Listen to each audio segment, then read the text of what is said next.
27절로 40절까지 제가 봉독할 때 하나님의 음성을 들으시기를 바랍니다. 부활이 없다고 주장하는 사두개인 중 어떤 사람들이 와서 물어 이르되, 선생님이여, 모세가 우리에게 써주기를 만일 어떤 사람의 형이 아내를 두고 자식이 없이 죽으면 그 동생이 그 아내를 취하여 형을 위하여 상속자를 세울지니라 하였나이다. 그런데 7형제가 있었는데 마디가 아내를 취하였다가 자식이 없이 죽고 그 둘째와 셋째가 그를 취하고 7이 다 그와 같이 자식이 없이 죽고 그 후에 여자도 죽었나이다. 7이 다 그를 아내로 취하였으니 부활 때에 그 중에 누구의 아내가 되리이까? 예수께서 이르시되, 이 세상의 자녀들은 장가도 가고 시집도 가되 저 세상과 및 죽은 자 가운데서 부활함을 얻기에 합당히 여김을 받은 자들은 장가 가고 시집 가는 일이 없으며 그들은 다시 죽을 수도 없나니 이는 천사와 동등이요 부활의 자녀로서 하나님의 자녀임이라. 죽은 자가 살아난다는 것은 모세도 가시나무 떨기에 관한 글에서 주를 아브라함의 하나님이요 이삭의 하나님이요 야곱의 하나님이시라 칭하였나니, 그런즉 죽은 자의 하나님이 아니요 살아있는 자의 하나님이시라. 하나님에게는 모든 사람이 살았느니라 하시니, 서기관 중 어떤 이들이 말하되, 선생님 잘 말씀하셨나이다 하니 그들은 아무것도 감히 더 물을 수 없음이더라. 아멘. 한 주간 또 평안하셨습니까? 네. 우리가 지난 주일에 주일 예배를 통하여 말씀을 듣고 또 성경에서 또 우리 자신의 마음을 보면서 우리가 얼마나 악한가를 보셨을 겁니다. 뿐만 아니라 그런 악한 우리를 끝까지 참으시고 인내하시면서 사랑하신다는 말씀 속에서 은혜도 많이 받으셨을 줄 압니다. 우리 주님께서 우리가 악함을 알고도 뉘치거나 깨닫지 못한 때에 우리를 사랑하시는 것은 그 독생자를 보내심으로 보여주셨고, 우리는 한 주간 동안 그 주님을 묵상하면서 그 이해할 수도 없고 비상식적인 사랑 속에서 풍성한 기쁨들을 누리셨으리라, 그렇게 생각합니다. 오늘은 이제 교회력으로는 종려주일이라고 합니다. 우리는 사순절 기간들을 다 꼬박꼬박 지키지는 않습니다. 왜냐하면 사순절이 문제가 있어서가 아니라 신자는 365일을 그렇게 살아야 되는데 꼭 사순절 때만 금식하고 사순절 때만 거룩하고 그게 지나면 마치 해방된 것처럼 인식 없이 살아가는 그런 삶들을 좀 경계하기 위함이지요. 그래서 이제 종려주일이라는 말도 되게 좀 낯설지 모르겠습니다. 이 종려주일이라는 것은 그리스도께서 우리를 대신하여 십자가에 못 박히시기 위해 마지막으로 예루살렘 들어가실 때 사람들이 그 옷을 벗어서 바닥에 깔고 종려나무 가지를 막 흔드는 것으로부터 이름이 기인했습니다. 종려나무 가지를 흔들면서 호산나 이렇게 외쳤지요. 우리를 구원하소서, 이렇게 말이죠. 그 예수님께서 로마의 압제에서 자기들을 구원할 주라고 생각했습니다. 우리가 이미 앞에서 다 살펴봤던 것처럼 그들의 오해, 그들의 잘못된 생각, 그들이 자기만의 생각으로 예수 그리스도에게 열광했을지라도 하나님께서는 당신의 뜻을 무지한 그들을 통해서도 이루어 가셨지요. 그렇게 사람들이 주님 앞에 호산나를 외치는 그 이면에는 예수님을 책잡고 죽이려는 날카로운 음모들이 뒤에 도사리고 있었습니다. 오늘 우리가 읽을 때 등장하는 사두개인이 그 무리들 중에 하나입니다. 이 사두개인들이 중에 어떤 이들이 예수님께 부활이라는 주제를 가지고 예수님을 찾아왔습니다. 이 주제는 우리로 하여금 신앙이 어떤 것인지, 신자가 인생을 무엇을 바라보며 사는 것인지를 깊이 있게 생각하게 합니다. 고난주간을 앞두고 이 말씀을 전하게 된 것이 참 은혜다, 이렇게 생각합니다. 오늘부터 이 말씀 듣고 한 주간을 살아가면서 주의 은혜 가운데 풍성히 거하여 하나님을 만나고 주를 경험하는 은혜들이 있기를 주의 이름으로 축원합니다. 아멘. 오늘 이제 등장하는 사두개인들을 오늘 성경에 소개하기를 뭐라고 표현하고 있냐면 27절에 이렇게 소개합니다. 부활이 없다고 주장하는 사두개인, 이렇게 표현합니다. 그러니까 사두개인들을 대표적으로 뭐라고 표현하면 부활이 없다고 주장하는 사람들이라 그래요. 당시 예수님 시대에 두 권력층이 있었습니다. 유대인들 중에 두 권력층이 있었는데 그 중에 하나가 바리새인들입니다. 이 바리새인들의 관심은 어디 있었냐면 종교적인 영역에 있었어요. 조금 더 쉽게 말하면 율법을 잘 지키는 것에 이들의 관심이 있었습니다. 하나님 말씀에 관심이 있으니까 정치적인 야심도 별로 없었어요. 심지어는 율법을 잘 지키게만 해주면 어떠한 정부하고도 협력할 준비가 되어져 있는 사람들이 이 바리새인들이었습니다. 이 바리새인들은 율법을 잘 지키기 위해서 안식일법도 만들고 의식법도 만들고 수많은 규례들을 만들어서 지키면서 율법을 잘 지키려고 애썼지요. 그들과 함께 또 하나의 축을 이루는 당시 유대인 중에 권력층이 있었는데 그게 사두개인들입니다. 이 사두개인들은 바리새파하고 완전히 반대예요. 이들의 관심은 어디에 있냐면 종교적인 영역이 아니라 현실적인 현대 영역이 있습니다. 이 땅에서 잘 먹고 이 땅에서 잘 살고 이 땅의 문제들이 어려움 없이 해결되는 데 관심이 있어요. 그래서 대부분의 유대인들 중에 부유층과 귀족 계층은 다 사두개인들이었습니다. 실제로 제사장들과 귀족 계통들이 거의 다 사두개파에 속해 있는 사람들이었어요. 그러니까 이 땅을 살아가면서 권력도 갖고 돈도 갖고 지위도 가지니까 기득권청 아니에요? 이 기득권을 가지고 있다 보니까 로마 정부하고도 어떠한 정부하고도 잘 관계를 맺어야만 하는 사람들이었습니다.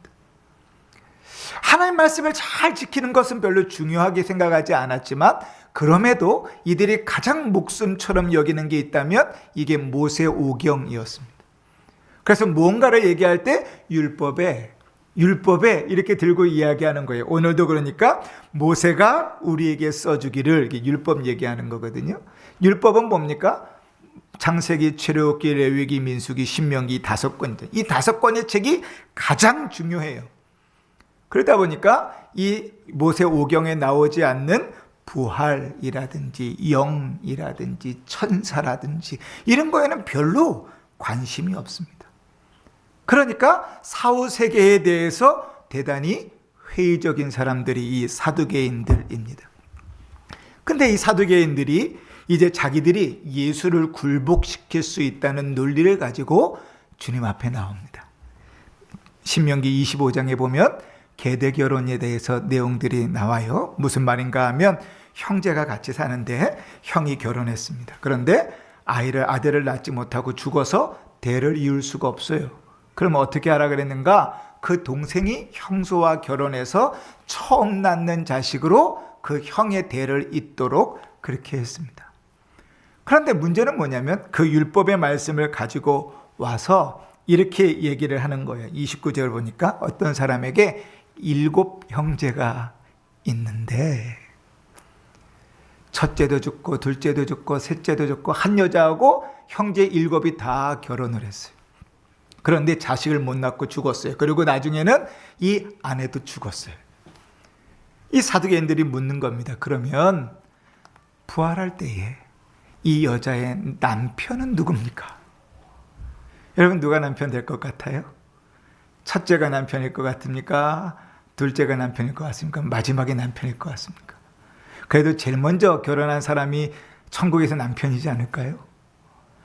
그 제일 먼저가 뭐가 중요해? 맨 마지막에 결혼한 7째가 남편이지 않을까요? 사두개인들이 이 문제를 가지고 예수님을 찾아오면서 예수님께서 이 질문에 대답하지 못할 것이라고 생각했습니다. 그런데 이 사두개인들의 이 질문에 치명적인 문제가 있습니다. 이 사두개인들은 부활에 대해서, 내세에 대해서 믿지 않고 관심이 없다 그랬잖아요. 그러니까 그들의 생각은 다 뭘 기반으로 하냐면 지금 내가 살아가고 있는 것, 지금 내가 경험하고 있는 것, 지금 내가 알고 있는 것을 기반으로 생각하는 것. 예수님께서 그 잘못된 부분들을 가지고 이렇게 이야기하십니다. 이 세상과 저 세상은 다르다는 것. 너희가 이 세상의 관점으로 저 세상을 바라보고 있지만 이 세상의 관점으로는 저 세상을 이해할 수도 없고 알 수도 없다는 게 너희가 잘못 알고 있다고 이야기하는 겁니다. 오늘 예수님께서 말씀하시는 34절 이하의 말씀들 속에서 오늘 우리는 두 가지를 좀 명확히 확인하면서 은혜를 받으려고 합니다. 첫 번째는 뭔가 하면 주님이 분명히 34절 35절에 이 세상과 저 세상을 말씀하신다는 거예요. 우리가 이 땅에 살아가는 삶과 이 땅에서 삶이 넘어가 천국에서 저 세상의 삶이 분명히 있다는 것을 말씀합니다. 이 땅을 살아가는 사람이 누구도 죽음을 넘나들면서 왔다 갔다 하는 사람들이 없습니다. 그래서요, 죽음 이후의 삶에 대해서 늘 궁금해합니다. 그래서 세계관 중에 어떤 세계관은 그 죽음이라는 건 돌고 돈다고 생각해요. 불교의 세계관이죠. 윤회입니다. 사람이 죽으면 또 다시 사람으로 태어날 것이다. 돌고 돈다는 거예요. 왜 이렇게 고민합니까? 저 세상을 한 번도 가본 적이 없으니까요.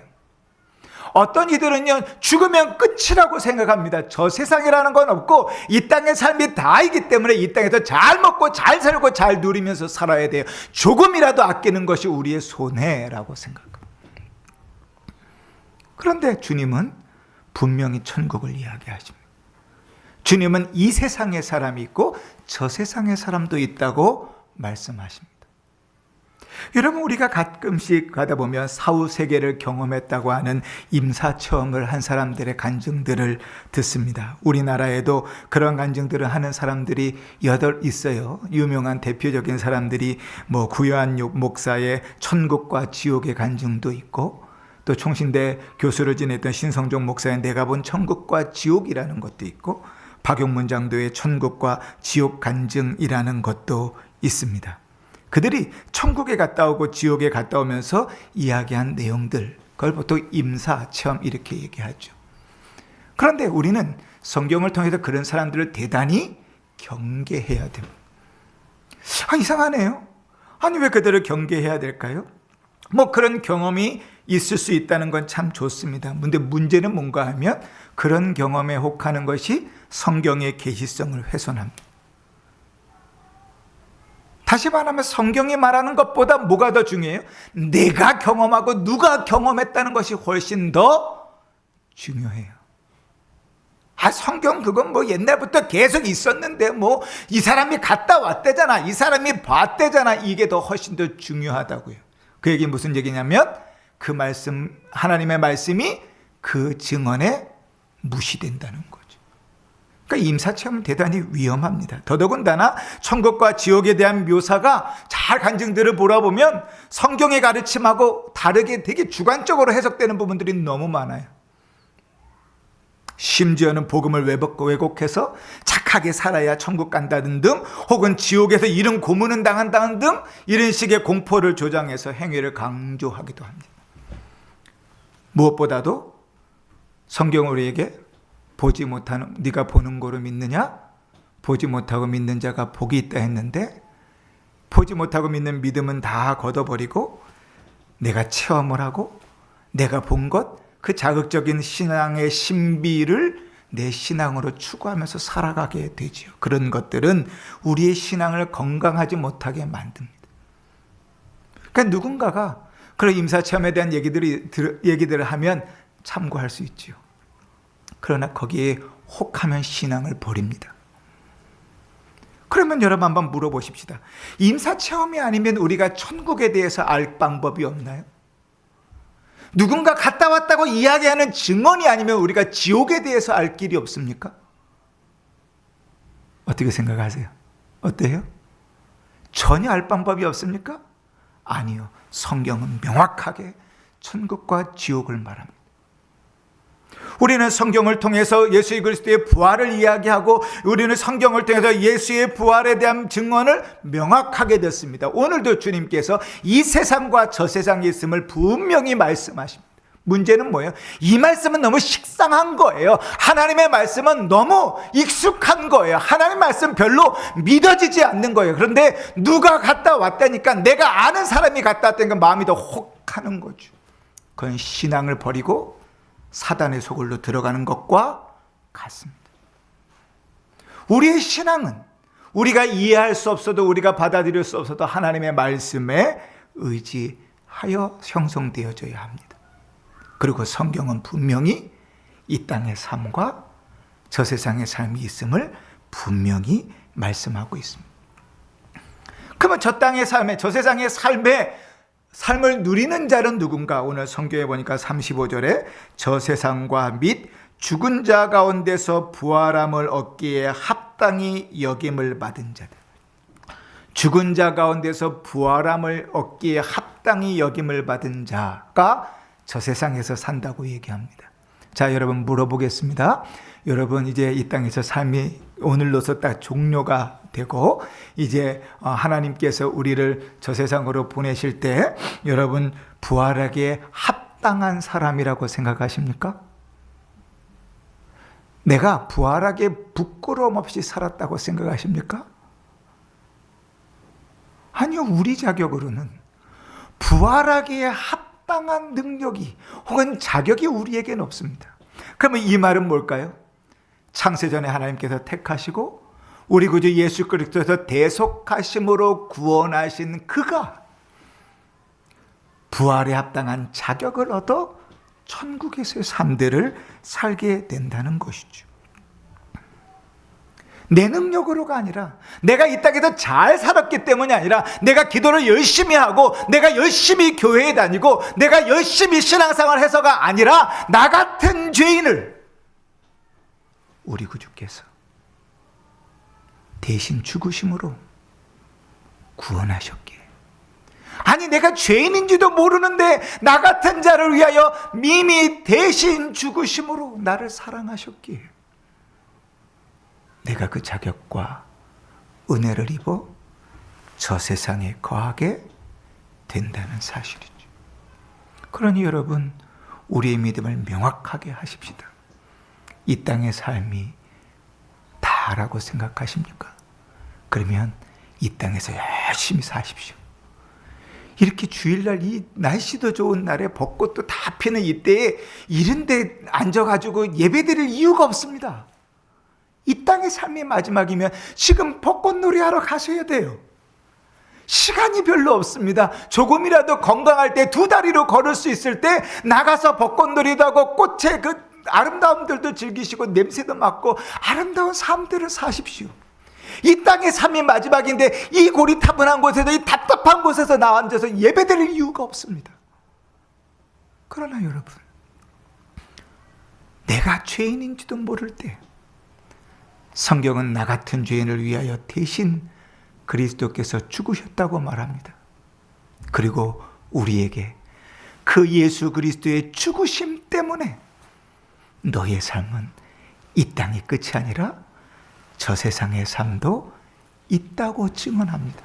오늘 예수님께서 친히 저 세상의 삶도 너의 삶이라고 이야기합니다. 이 땅을 살아가지만, 이 땅에 살지만 저 세상에 속한 사람으로 살아가는 자라고 이야기합니다.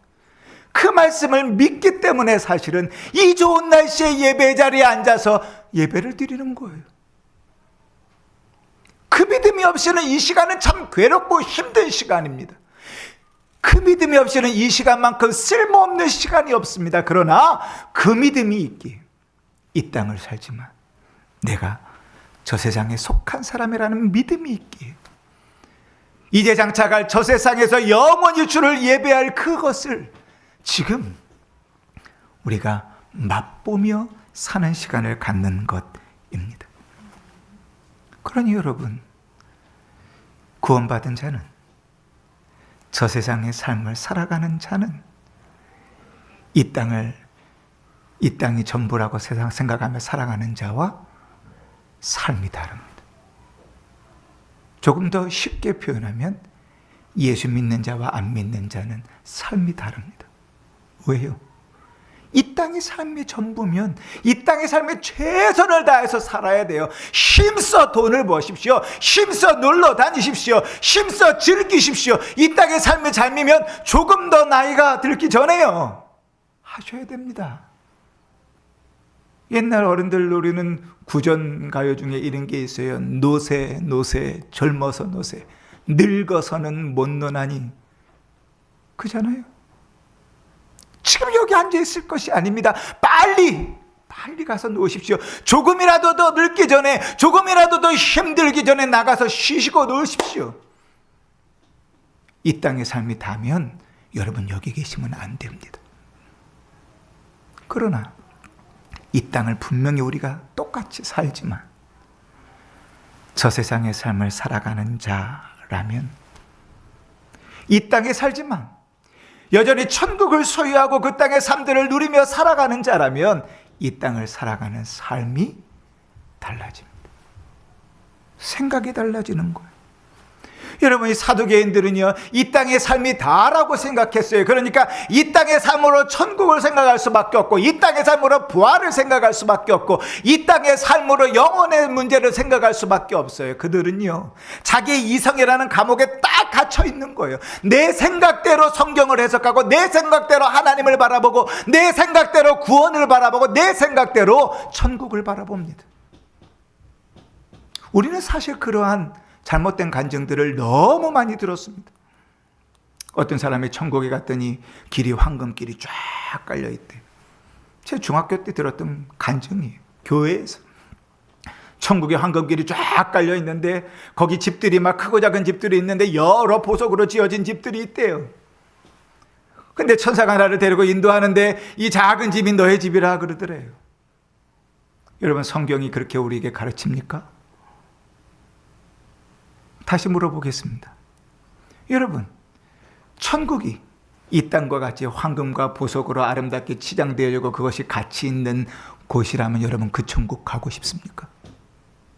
이 땅에서도 힘들고 어렵고 돈 버는데 괴롭게 살았는데 천국 가서도 누구는 황금집에 짓고 누구는 벽돌집에 짓고 누구는 보석집에 사는 그런 천국 가고 싶습니까? 그 성경이 왜 그렇게 천국을 묘사해 놓았을까요?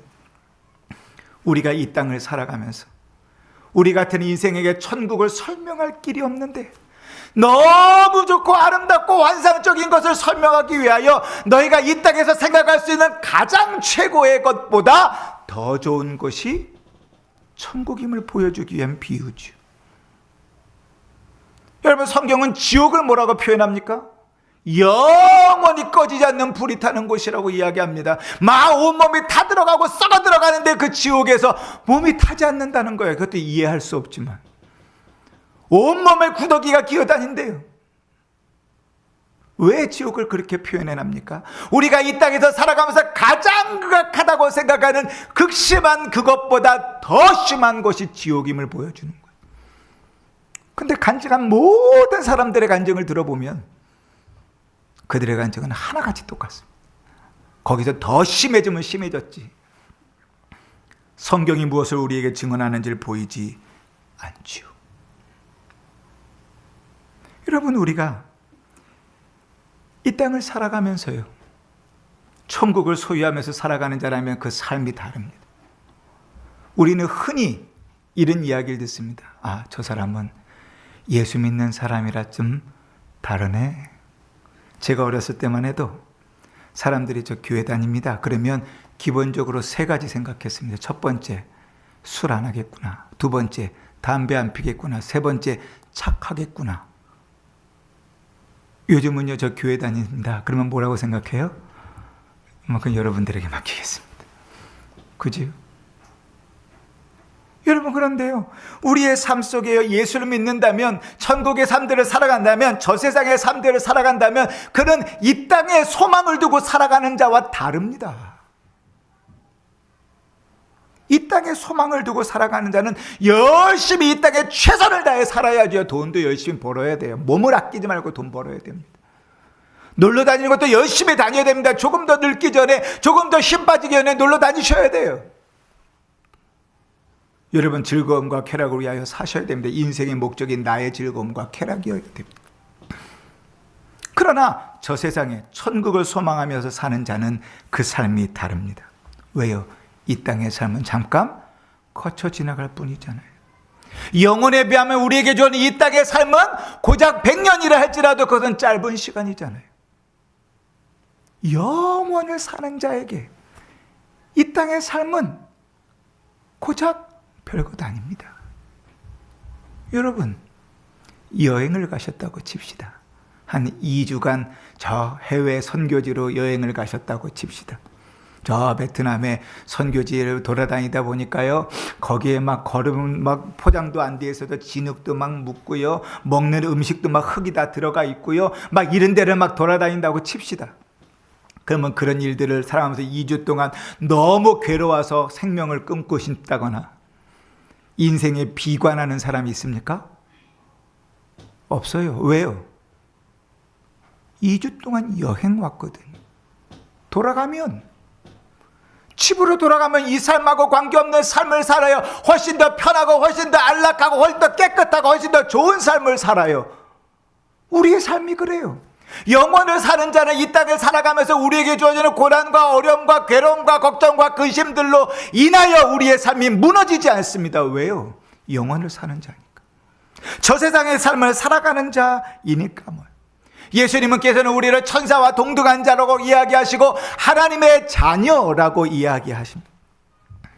그리스도께서 이 땅에 오신 것이 고작 우리를 도덕적으로 좀 더 나은 사람을 만들거나 이 땅에서 부귀영화를 위해서 오신 것이라면 주님은 굳이 십자가에 죽지 않아도 됐습니다. 근데 우리는 예수님을 계속 그 정도 수준으로 끄집어내려요. 주님께서 우리를 위하여 이 땅에 오신 것은 사망의 법에서 생명의 법으로 우리의 존재의 차원을 바꾸기 위함입니다. 이 세상에만 사는 것이 아니라 저 세상도 살게 하려고 주님께서 이 땅에 오셨습니다. 그러니 신자는 부활의 자녀여 더 이상 죽음이 끝이 아닌 자들이고 이 땅에 살지만 이 땅의 것에 집착하지 않고 영원한 것을 바라보며 사는 자입니다. 여러분, 기독교 철학자 중에 니콜라스라는 사람이 있습니다. 원래 이름은 니콜라스 월터 스토크라는 사람인데 이 사람이 산사고로 아들을 잃었습니다. 아들이 에릭인데요. 그 아들을 잃고 나서 학자는 좀 다른가 봐요. 책을 썼어요. 아들에게 주는 위로라는 책을 써서 말씀을 묵상하면서 글들을 쭉 적어가는데 그 책에 이런 대목이 있어서 여러분께 소개합니다. 하나님은 죽은 자의 하나님이 아니라 산 자의 하나님이시다. 하나님 안에는 모든 사람은 살았기 때문이다. 그러므로 그분은 아브라함과 이삭과 야곱의 하나님이실 뿐 아니라 지금도 내 아들 이삭의 하나님이시다. 에릭의 하나님이시다. 죽음이 우리 사이를 갈라놓은 것 같으나 하나님의 언약 안에서 우리 모두 그분 앞에 살아있는 자들이다. 이게 기독교 신앙이죠. 죽음이 우리를 갈라놓은 것 같으나 우리가 주 안에서 함께 살아있는 자이니 함께 살아있는 자로서 하나님을 예배하며 하나님 앞에 살아간다고 이야기하는 거예요. 여러분, 오사카에 답사를 다녀오면서요, 거기에서 가와구치 교회라는 곳을 방문했습니다. 성공의 성당인데 메이지 유신 2년에 세워져 가지고 일본 문화재청에도 등록되어져 있는 교회당 건물입니다. 예전에 한번 그 교토에 큰 지진 났었잖아요. 그 이전에 불로 한번 소진되고 그 지진에도 어려움을 겪었다가 다시 복구가 된 교회입니다. 그런데 그 교회 가서 제가 놀란 사실이 하나 있어요. 그 앞에서 기다 보면 예배당이 있고 이제 예배드리는 데가 있는데 옆문으로 이렇게 딱 뒤로 들어가니까요, 그 예배당, 보기에는 예배당이나 예배당 뒷면에 납골당이 있습니다. 우리 같이 큰 납골당이 아니라 정말 납골함이 이 손바닥보다도 작아요. 그런데 그게 600개가 낙고라면 쫙 있더라고요. 그런데 그 신부님이 다행히 한국 분이셨습니다. 그래서 교회를 쫙 소개해 주시면서, 교회 역사도 소개해 주시면서 이런 얘기를 하셨어요. 낙골 땅에 있는 얘기를 하시면서, 교회는, 기독교인이 드리는 이 예배란 산자와 죽은 자가 한 공간에서 함께 예배하는 것이 아닌가. 너무 은혜가 되더라고요. 우리도 좀 예배당 지으면 그랬으면 좋겠다 싶어요. 허가가 어떻게 될지 모르겠지만. 예배 자리는 무엇인가? 산자와 죽은 자가 살아계신 하나님 앞에 함께 예배하는 자리잖아요. 그리스도께서 우리를 위하여 대속하지 않으셨다면, 우리가 저 세상에서 살아가는 자가 아니라면 도무지 생각할 수도 상상할 수도 없는 일이지만, 우리가 주 안에서 부활한 자들이기 때문에 산자와 죽은 자가 함께 예배하는 자리에 있을 수 있는 것 아니겠습니까? 그러면 여러분, 우리가 이 믿음으로 고백된다면 우리에게 한번 물어야 됩니다. 내가 부활을 믿는 신자라면, 그러면 우리는 이 세상을 사두개인처럼 살 것인가? 아니면 신자같이 살 것인가? 저 세상을 사는 자같이 살 것인가? 이 세상만이 전부인 것처럼 살 것인가?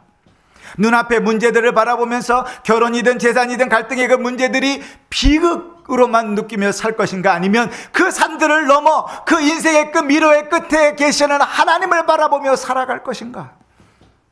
부활의 관점에서 보지 않으면 그 모든 것들은 비극이고 엄청난 인생의 괴로움입니다. 그러나 부활의 관점에서 보면 우리가 겪고 있는 문제들은 아무것도 아닐 수 있습니다. 여러분, 여러분에게 지금 어떤 문제들이 있습니까? 경제적인 어려움이 있습니까? 육체적인 질병이 있습니까? 인간관계로 인한 아픔들이 있습니까? 어떠한 일들로든 신앙이 무너져 있습니까? 그러면 한번 그 문제를 가지고 주님 앞에 물어보십시오. 오늘 내가 가지고 있는 이 문제가 부활의 아침에도 여전히 문제가 되겠는가? 주님이 다시 오신 그날에도 여전히 문제가 되겠는가? 지금 내가 걱정하고 고민하고 기도하는 이 일들이 주님과 함께 살아가는 그 나라에서도 여전히 문제가 되겠는가? 여전히 문제가 된다면 그건 심각한 일이에요. 그러나 그때 문제가 되지 않는다면 여러분, 우리 생각을 바꿔야 됩니다. 그것들이 우리를 넘어지게 하는 올무가 아니라 주님께서 그 일들을 통하여 우리를 주님 앞으로 더 가까이 이끌어 가시는 일이라는 사실을 기억해야 합니다. 이 땅을 우리가 살아가기 때문에 우리가 당면한 문제와 의구심 앞에서 넘어질 수 있습니다. 언제나 쓰러질 수 있습니다. 실패할 수도 있습니다. 좌절할 수도 있습니다. 그게 경제적인 문제든 육체적인 문제이든 아니면 관계의 문제이든 내 생각의 문제이든 무엇이든지 간에 우리는 언제든지 얼마든지 넘어질 수 있습니다. 그러나 여러분, 그럴 때 기억하십시오. 우리는 천국을 살아가는 자입니다. 영생을 살아가는 자입니다. 부활의 자녀입니다. 하나님의 자녀입니다. 영혼의 관점에서 보면 오늘의 문제를 이겨내지 못할 일이 없습니다. 영혼의 관점에서 보면 우리의 아버지 되신 주님께서 이 문제를 그냥 천국까지 끌고 오도록 두실 리가 없습니다. 그러니 여러분, 저 세상을 소유하고 살아가는 자라면 이 땅이 우리의 삶이 달라야 하는 것입니다. 세상의 온갖 경험과 체험이 있다 할지라도 하나님의 말씀을 믿는 은혜가 있기를 바랍니다. 사두개인들처럼 자기들의 취향에 맞는 부분만 읽거나 성경을 편집해서 받아들이는 것이 아니라 성경 전체를 하나님 말씀으로 읽으며 내가 이해되지 않는 부분과 특히 부활과 내세 같은 그런 내용들이 담겨질지라도 그것을 믿음으로 아멘할 수 있기를 바랍니다. 그리고 내가 기준이 되어 말씀을 증언하는 그런 삶이 아니라 하나님의 말씀이 내 인생을 이끌어가는 삶을 살 수 있기를 바랍니다. 내일부터 고난주간 특별기도회가 시작됩니다. 이번 고난주간 동안 내 생각보다 하나님의 말씀을 앞세우며 성경이 가르치는 대로 믿고 순종하는 훈련이 되는 시간이 되기를 바랍니다.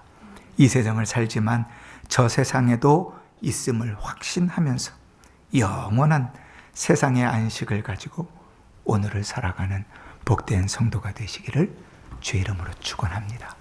아멘. 찬송가 234장